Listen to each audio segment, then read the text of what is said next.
everyone, and thank you for joining us for Rough Fish or Smooth with Tyler Winter. It'll be about 50 minutes long. My name is Katrina Schlicker, and I work for Wild Rivers Conservancy as the Environmental Education Coordinator. I'll be here moderating the chat, so if you need any help, you can ask me at any time. The session is being recorded, will be made permanently available on the Wild Rivers Conservancy YouTube account. And so with all of that out of the way, I'd like to introduce our speaker and give the rest of the time to them. So please welcome Tyler Winter. Thank you so much. I am Tyler Winter, co-founder and on the board of directors for Native Fish for Tomorrow. And I am very excited to be here and presenting on the native rough fish of the St. Croix River.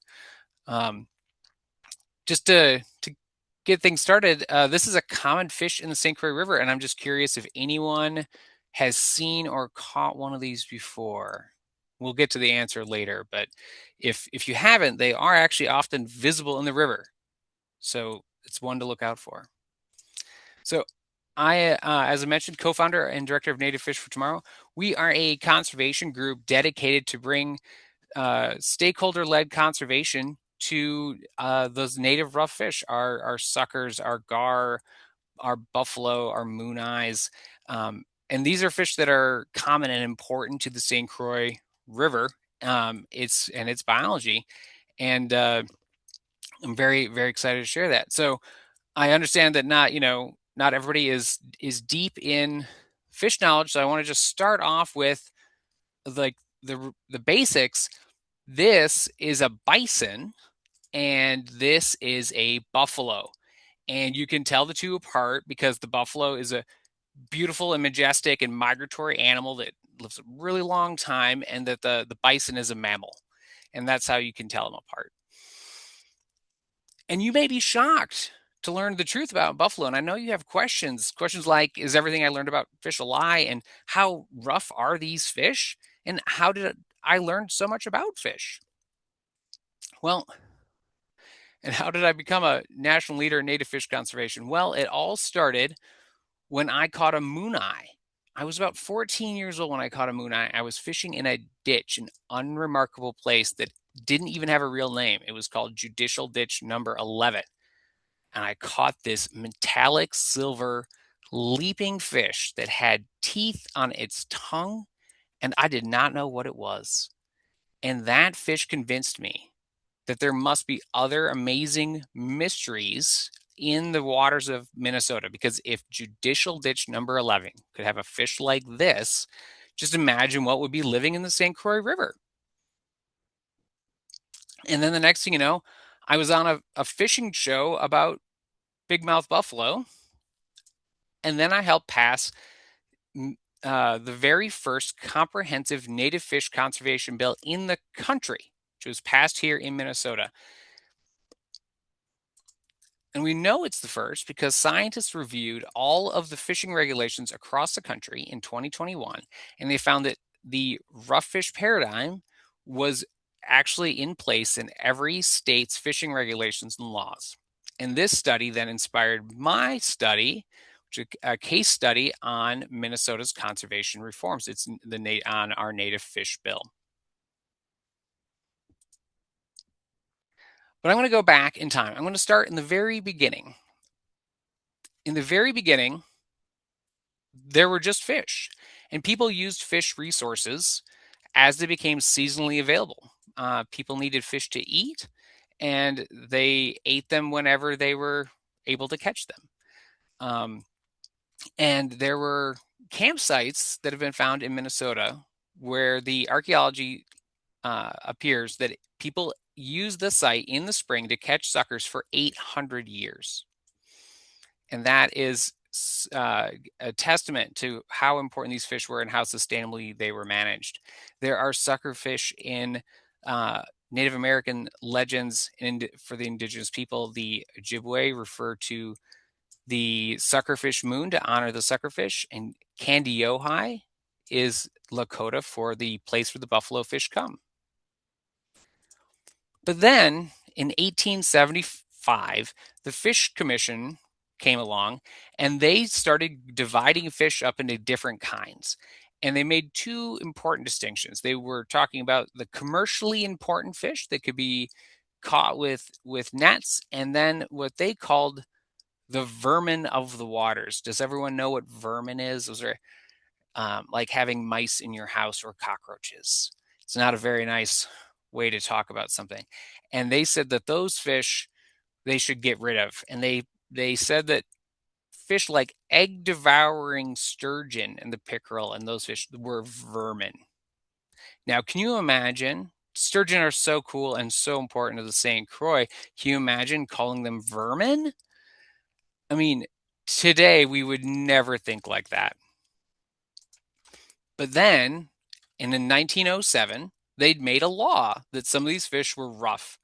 And they, in the beginning, they didn't even make a list. They just said, well, these rough fish, aren't important. They're the vermin. And since 1907, some of our native fish have been lumped into that category.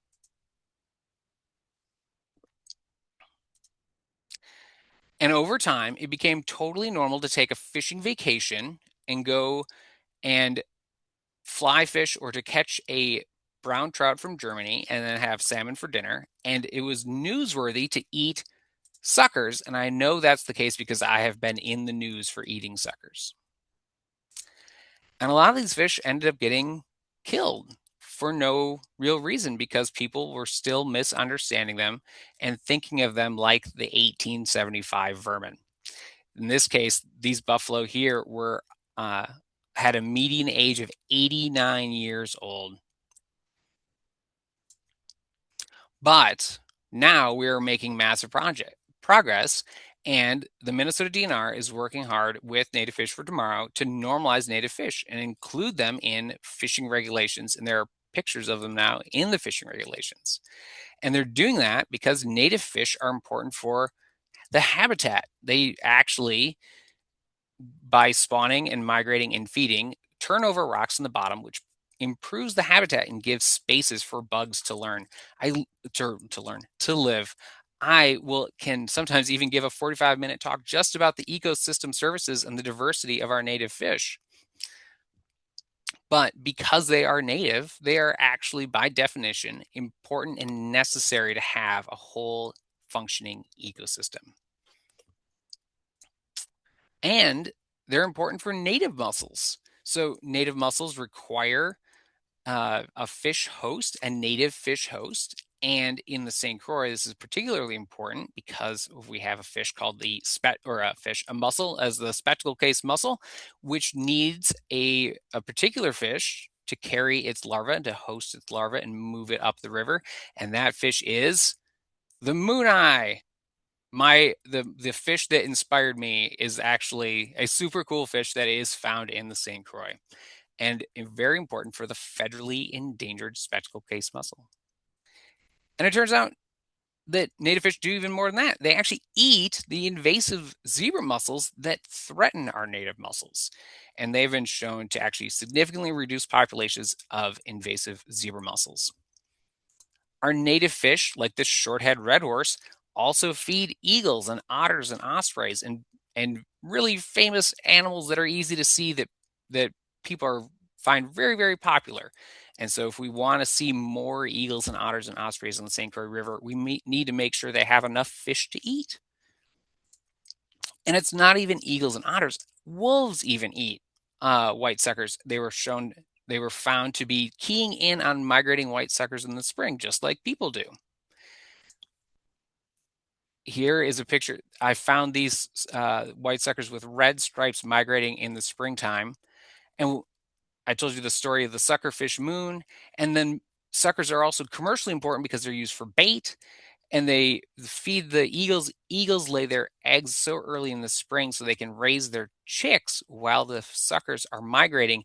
I could go on for an entire hour just about how important white suckers are to the ecosystems, but you can listen to the podcast Fish of the Week, where we did just that on just the white suckers. It's a great episode, and they go into more detail on the white suckers.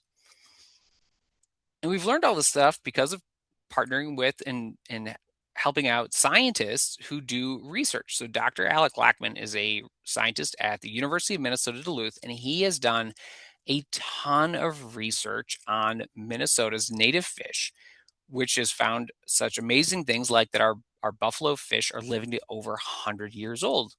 And he does that. Um,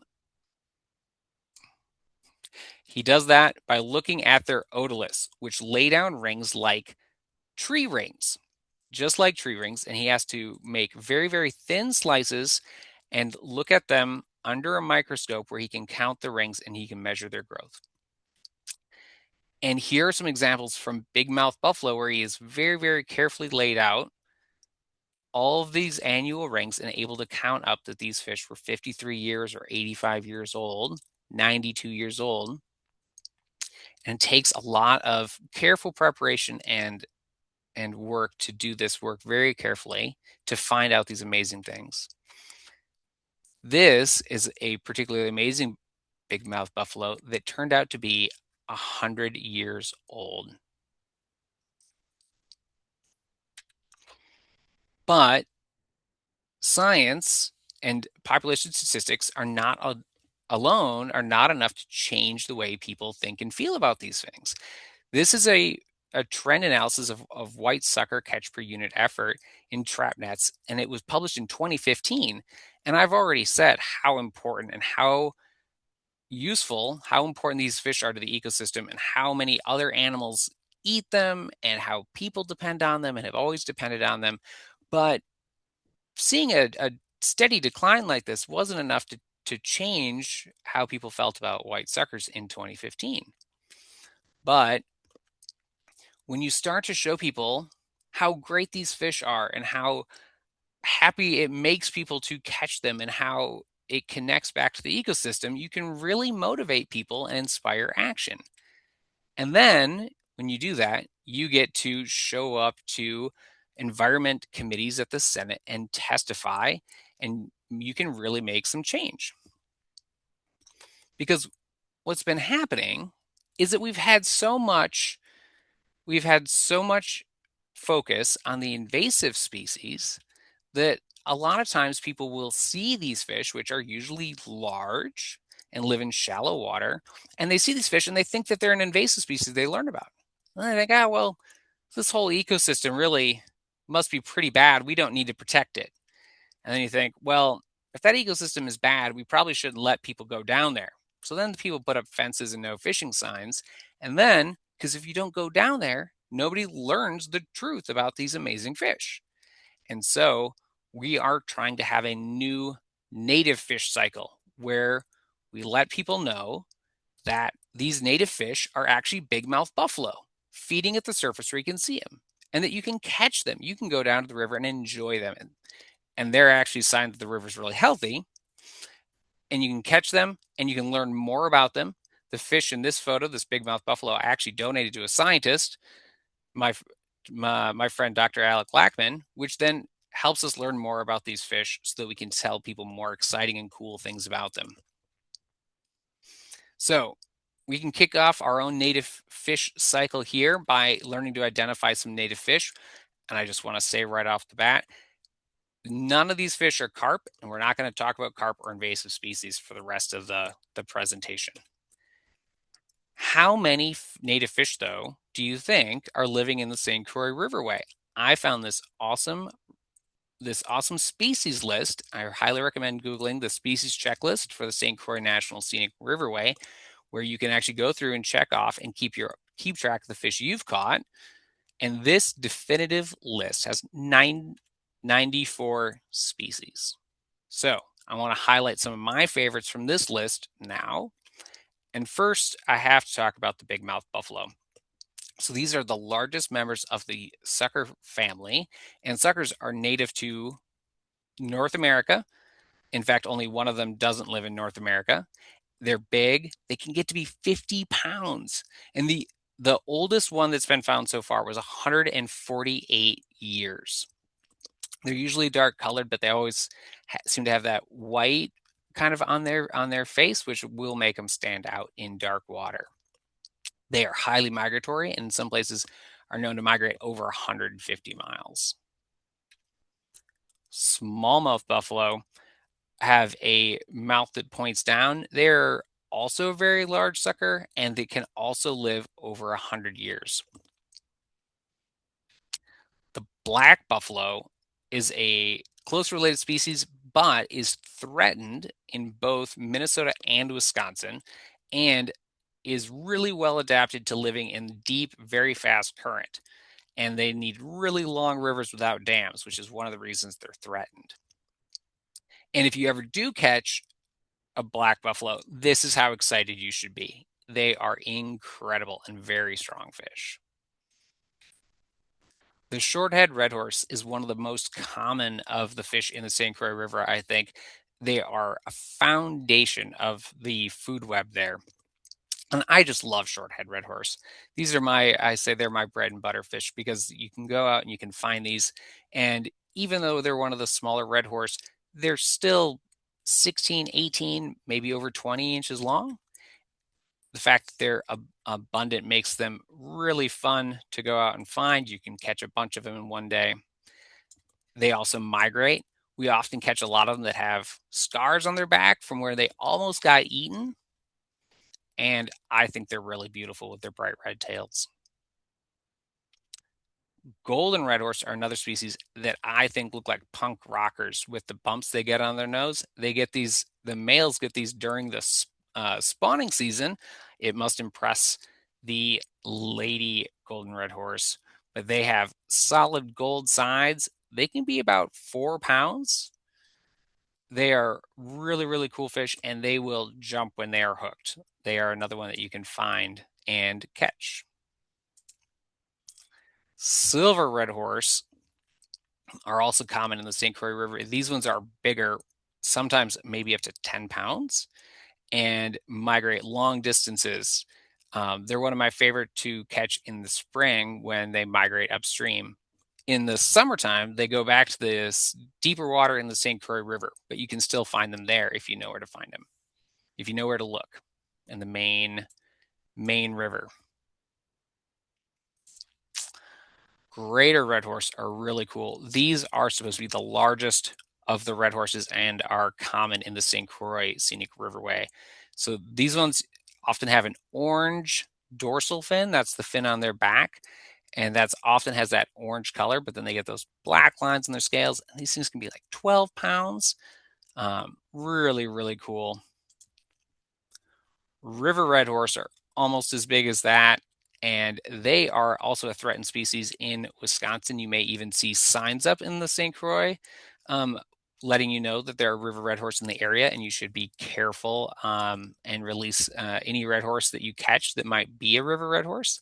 They really like to eat mussels, and because of declines in mussel populations, that's one reason people think that river red horse numbers declined. But you can find them if you know where to look, and I think they might be making a recovery. Let's hope. Quillbacks are really cool looking fish with that long swept back dorsal fin.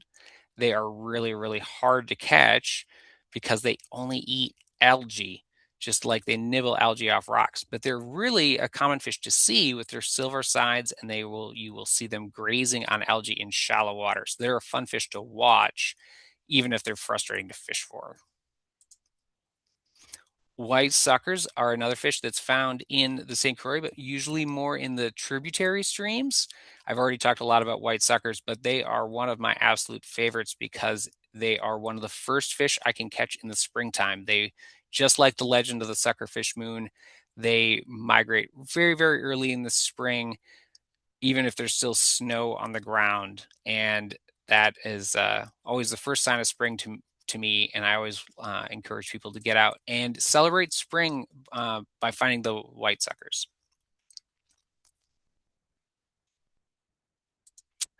The northern hogsucker, is the fish from the first slide.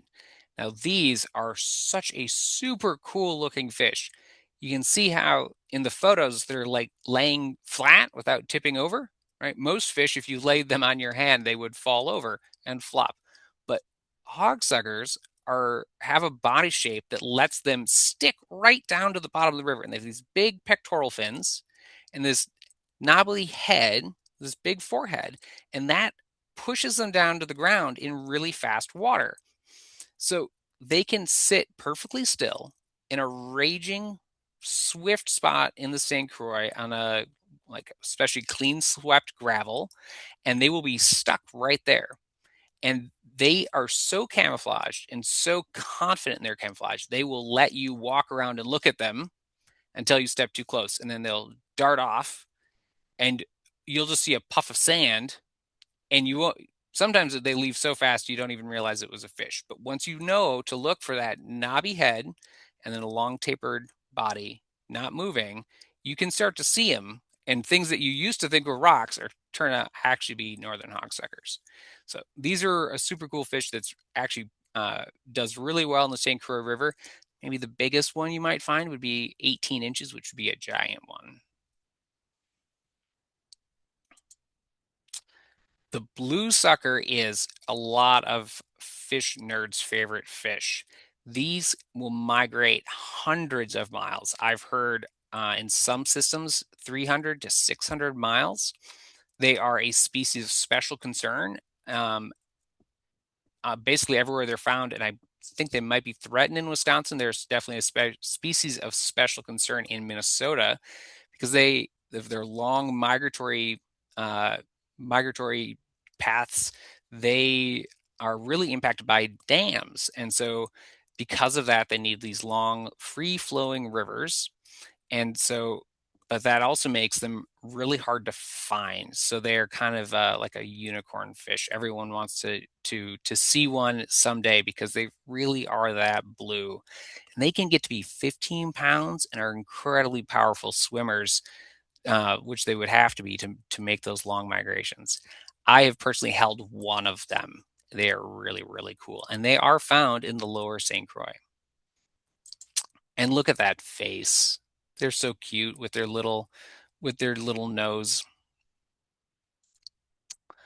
I think one of the most handsome fish found in the St. Croix is the spotted sucker, which is doesn't like fast water. It actually likes slow water with nice green vegetation.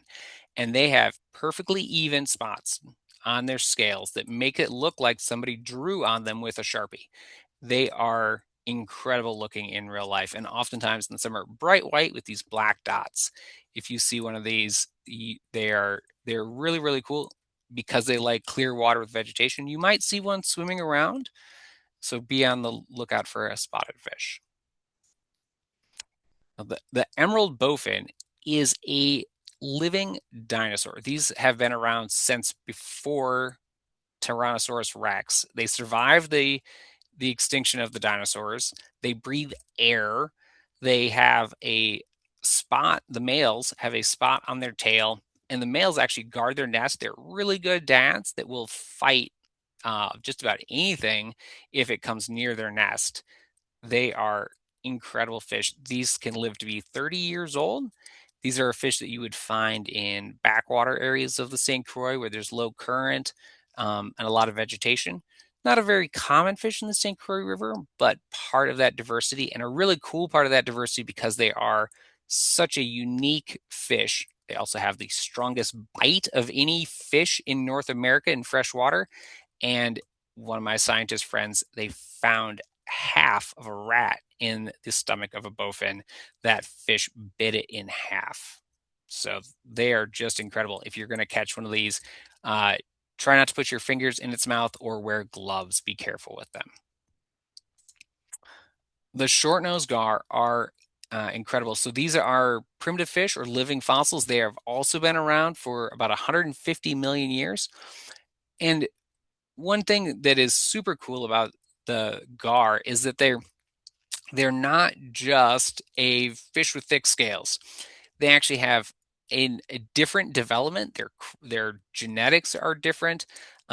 When they hatch out, they have a little sucking disc on their nose that they use to stick to vegetation and not float away in the river. And then you can see the tail filament on that uh, very, very small one. They actually use that to swim without wiggling their body. And it lets them scoot along the surface because where they can breathe air without wiggling like a minnow. And I think that's so cool to watch them like that. Um, Incredible fish that you can find in the St. Croix. Long-nosed gar are very similar to short-nosed gar, but get much, much bigger and have a name, not a clever name. They have a very, very long, very, very skinny nose with those sharp teeth. And as sharp as those teeth are, as big as those teeth are, and as toothy as they are, they actually eat pretty small food because their head is very narrow. And so they mainly eat minnows. And then the moon eye, which I have talked about because they were the fish that first inspired me, but they were not very well studied until it was found that they were the host for the federally endangered spectacle case mussel. And since then, now there's been funding and interest in studying them. And they have found that they migrate over 100 miles in the St. Croix River, which means they might be spreading spectacle case mussels to other rivers, which is really cool. Now, these are fish that is pretty easy to catch. If you do catch them, handle them very, very carefully. They are very fragile. And since they might have a spectacle case mussel on their gills, you should not even take them out of the water or handle them very carefully and let them go. If you do have one that dies on you, though, please make use of it. Freshwater drum are a super important fish for the St. Croix. In fact, I was just fishing the St. Croix River this weekend and we caught freshwater drum. And because freshwater drum eat zebra mussels, they eat other mussels as well, which is actually not a bad thing, as I'll explain, but half of their diet can be zebra mussels. They can also grow to huge sizes and live to be 75 years old. They're related to saltwater fish and have floating eggs. So they are also impacted by dams. If their eggs float, they can float up over the dam and then get washed downstream. So the St. Croix River has freshwater drum, which are so important because they're eating invasive species, but then they also host 11 species of native mussels, making them native mussels' best friend. I think they're the most underrated fish in Minnesota. The eel pout is such a strange fish to be finding in the St. Croix River. They are usually associated with very cold water in far up north Canada, northern Minnesota. However, they are found in some of the cold streams and the spring-fed streams in the St. Croix Scenic Riverway, where they don't go to get to very large sizes, but will live under the rocks in these cold streams. And so they're not very common, but they are fish you might find in the St. Croix River, and especially if you're flipping over rocks and you see a little wiggly fish that's very, very smooth. And one of the most misunderstood fish are the native lampreys. This is actually a picture of a amosete or a lamprey larva that is native. When they are this small, it's actually impossible to tell them apart. So I don't know which one this is, but the St. Croix is home to 3 species of native lampreys.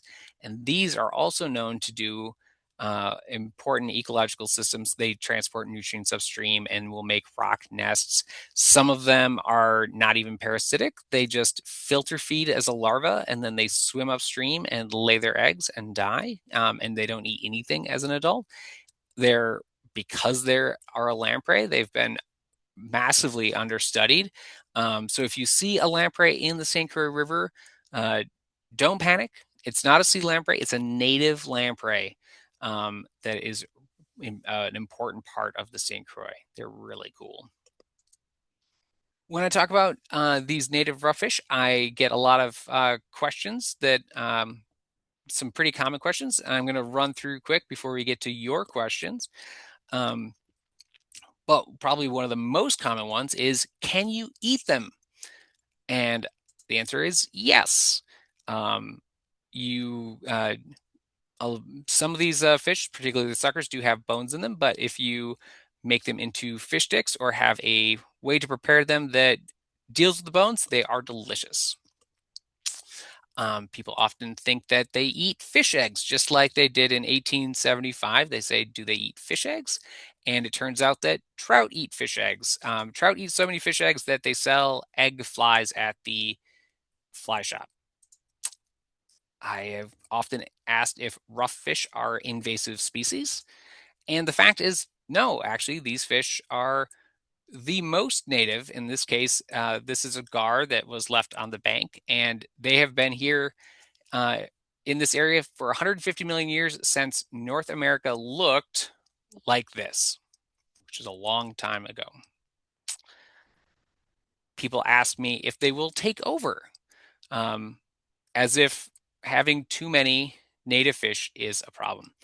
Well, it turns out, as we've been talking about, all those ecosystem services, right? It's important to remember that if you have an ecosystem service like eating invasive species, it's not enough to have two freshwater drum or two suckers. You want a whole school of them. You want a whole school of fish to be food for your eagles, to eat zebra mussels, to transport nutrients. And so if you see a whole bunch of them, that's actually great news. And then the other question I get a lot is, how can I help? And the thing is, we should, first and foremost, we should give our rivers and our fish the same sort of respect we give an old growth forest or prairie or something like that. These are irreplaceable ecosystems. And we can advocate for improvements and things like dam removals. We can oppose barriers that stop fish movement.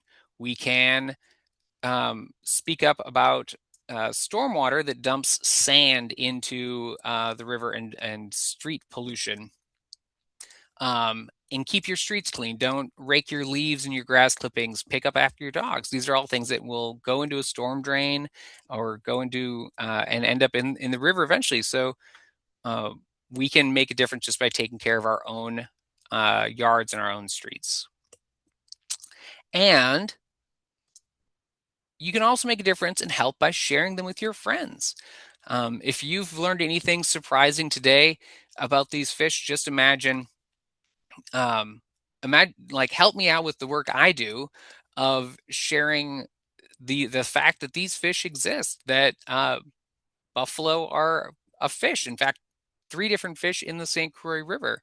Um, you can let your friends know that they might have seen a big mouth buffalo and not a carp, or that uh, you think short-head red horse are really pretty with their gold and red. One way to share them with your friends is to catch some.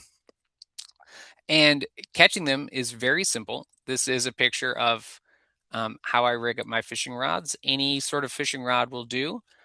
And then you need a sliding sinker. I usually use about an ounce for fishing on rivers, a number 8 hook, some leader material, swivels, and just rig up a length of leader, 12 to 18 inches long, uh, a sliding sinker that weighs about an ounce, maybe more, and then make sure to have a fork stick. Don't cut a stick on the bank. If you cut some buckthorn from your backyard and use that as a fork stick, and find a good spot for the fork stick. This is the key thing, is to look for some habitat that is going to hold fish. Some nice clean gravel that doesn't have silt on it. You want some good current. Pick up some rocks and see if there's bugs on the rocks. And if there's bugs on these rocks, there's going to be fish around. So find a good spot to put your fork stick, and you cast out this slip sinker rig with a number 8 hook and a worm, and you wait and talk to your friends about how much you love the St. Croix, and I promise you that it works. So I have some pictures of fish that were all caught, and these are even, quote unquote game fish, but these are fish I caught using a fork stick and a piece of small bait. So do that, make it simple, take your friends out, and maybe you'll catch a northern hogsucker of your very own. Any questions? Yeah, we have a few questions. that I can help you look at. So we have one asking if there are any other states leading the way in native fish protections. We there are other states where there are researchers and such, but there aren't a lot of states that have been able to make the progress that we have. Vermont was able to get some limits in place. However, the fish that they got limits on are still listed as rough fish and lack a lot of the other protections that we were able to get into. I didn't get too far into the weeds on our native fish bill, but we changed 41 laws that dated back to 1907 to give these fish the same protections as game fish. Mhm. What do you hope native fish protections look like 5, 10, or 15 years from now? I really hope that we treat rivers like the St. Croix with their native fish as well or better than trout streams. We have special protections for trout streams to protect their water quality, and I think that our native fish in the St. Croix River deserve that as well. Yeah, fair. What's the coolest fish you've ever caught? Oh, you said no hard questions. I'm so sorry. Oh, the thing is that I grew up watching nature documentaries about coral reefs and rainforests, and I thought for the longest time that all of the cool fish, all the cool things are somewhere else in a rainforest or on the Great Barrier Reef. And what I learned is that every fish that survives in Minnesota has a some cool adaptation, has some incredible story. In my house, we have an aquarium and we have a central mud minnow in it, which is a fish I didn't cover, but they breathe air and can survive in ponds that lose oxygen. They can survive in ponds that dry out. That's how they get their name. And they're just a little minnow that has these cool black stripes on it, tiger stripes.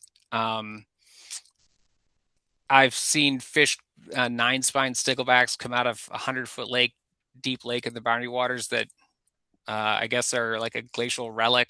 Um, I the river red horse, they get so big and have these huge heads and jaws that can crush mussel shells. Um, they're incredible. A big mouth buffalo that I could release and could live long enough that my grandkids could catch it. My kids are only 13.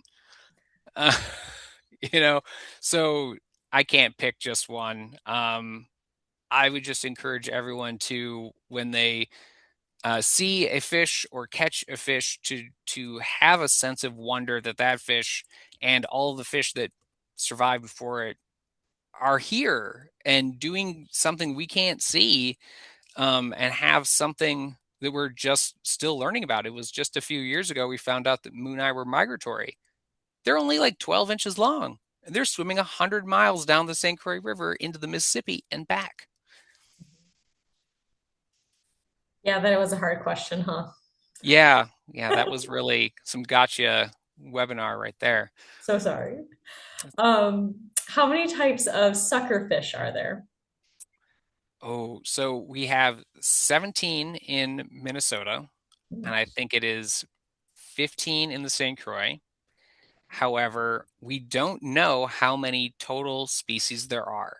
So in the last 14 months, just over a year, scientists have just described 3 new species of suckers in North America. One researcher thinks that there are probably 10 more species of suckers that have been lumped together that need to be split. Um, so it wasn't that long ago that the bowfin actually got split into 2 different species. That's one of the problems with the fact that these fish were called rough fish and were treated like vermin. They didn't have research money. And so we're playing catch up on this. And the more scientists look, the more they find. So I think that's one of the amazing things, is actually that we don't know so much. Um, so I would love to answer that question.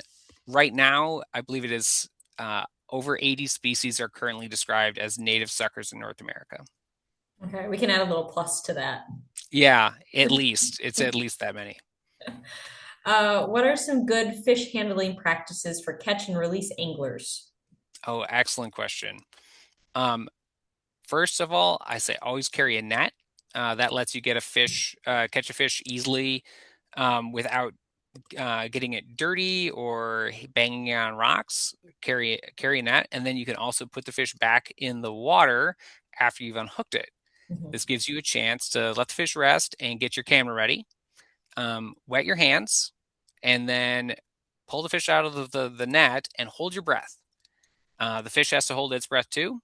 mhm, And so hold your breath. And when you want to take a breath, put the fish back. Um, you can also then put the fish in the net and check, make sure you got a good photo. Because maybe you don't know what the fish is, and you're going to need to send a photo to somebody to get it identified. So make sure you got a good photo, mhm. and make sure the fish is able to swim on its own before you release it. But if you don't bang it on the rocks, don't rub its slime off, wet hands, and don't keep it out of the water longer than you can hold its breath.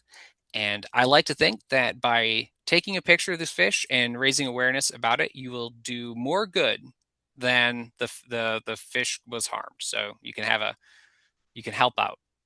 Yeah. Well, let's say I caught a fish and I had no idea what it is. How do you recommend I ID that fish? If you It can be tricky to ID a fish in like at the time. Mhm, If you are really interested in this, Peterson's Field Guide to Fishes is an excellent resource. A little bulky to keep in a tackle bag, but um, if you don't know what the fish is, take a good picture and let it go, because there are more native fish that are hard to identify than there are invasive species. So most likely you caught a native species that you should release, and it might be a rare one. So let that go. awesome. Well, what is your favorite fish? Not to give you another hard question. I have I'm going to say three of them. Mhm, They are ones that I talked about, but the big mouth buffalo is just an incredible fish that can get to such large sizes and has such a history with people of the Midwest, going back to before history to prehistory.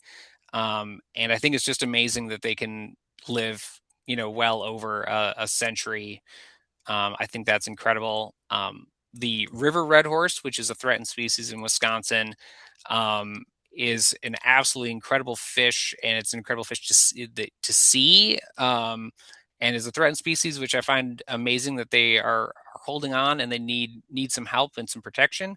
And then the mhm. moon eye, as the fish that inspired me and is so incredible. They are like a silver mirror, like a mirror. They're so reflective and so incredible. Yeah, I think I almost cried the first time I held a river red horse, so I can Yeah, understand. right. I mean, yeah, um, that's a fish that's a testament to water quality improvements. The fact that these rivers and these river systems are capable of coming back. Yeah. Well, do you have any last minute words of wisdom you'd like to share to anyone who's watching? I would just say that um, to get out and enjoy these rivers and get your feet wet, and even if you don't fish, flip over some rocks and appreciate this. The St. Croix is a great place to wade. Um, there are so many other fish I wasn't even able to cover, the darters and the minnows, and um, all of them are incredible. Wear some polarized glasses. That's a one. Some brown lenses really help contrast fish. But even if you don't want to fish, a $20 pair or $15 pair, I get some at the gas station sometimes. You will see so many more fish, and you will have more questions. Wonderful. Well, thank you so much for sharing your time. I very much appreciate it. And yeah, thanks for sharing all your expertise. It's an honor.